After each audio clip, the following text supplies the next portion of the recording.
ईशान, एक शांत अकेला रहने वाला लड़का, नए शहर में पढ़ाई के लिए आता है और उसे रहने के लिए मिलती है एक पुरानी सीलन भरी इमारत, श्याम निवास बॉयज हॉस्टल। ईशान अपने भारी बैग के साथ अंदर दाखिल होता है। हॉलवे लंबा और सुनसान था, दीवारों पर पुरानी पेंटिंग्स और लाइट्स।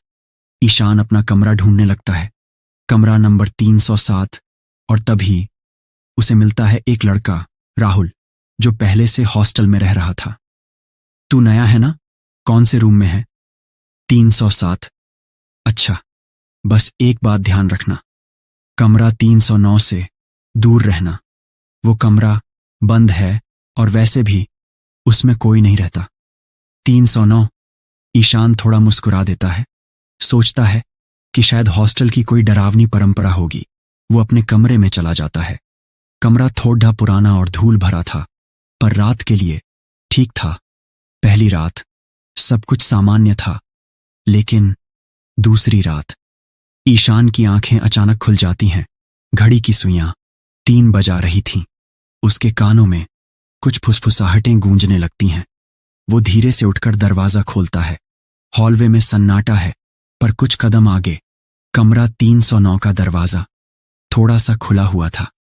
अंदर से आ रही थी एक पीली सी रोशनी और साथ ही धीमी धीमी आवाजें, जैसे कोई अंदर किसी से बात कर रहा हो। ये दरवाजा खुला कैसे है?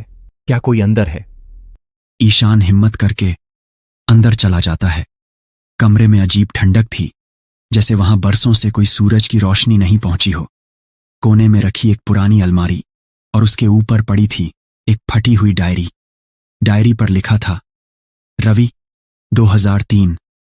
मुझे हर रात एक ही सपना आता है, मेरी मौत का, और जब मैंने वो सपना किसी को बताया, उसी रात मैं मर गया, वही कमरा 309 में।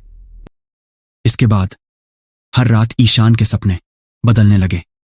मैं सपने में लिफ्ट में अटक जाता हूं, फिर कोई मुझे छत से नीचे धक्का दे देता है, और कल रात वार्डन मेरा गला घोंट रहा था।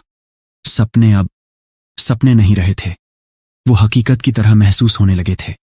डर और बेचैनी के बीच ईशान डायरी लेकर वार्डन के पास जाता है।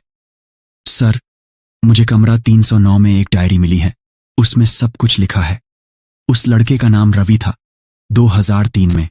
कमरा 309 में 20 साल से कोई गया ही नहीं बेटा। वो कमरा हमेशा से बंद रहता है। नहीं सर, डायरी मेरे पास है, देखिए। वार्डन जैसे ही डायरी देखता है, उसका चेहरा पीला पड़ जाता है। इसमें नाम ईशान लिखा है। ईशान का दिमाग घूम जाता है। वही नाम, ईशान। उसके जहन में एक तस्वीर बनने लगती है। मैं ही रवि हूं।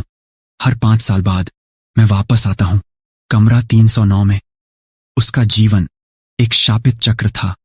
हर जन्म में वही हॉस्टल, वही कमरा, वही डरावनी मौत। कहानी कभी नहीं बदलती। कमरा 309 में ईशान की जली हुई लाश मिलती है। कुछ दिनों बाद एक नया छात्र हॉस्टल में आता है। वो कमरा 309 के पास से गुजरता है, और तभी दरवाजा फिर से खुलता है और कहानी दोबारा शुरू हो जाती है।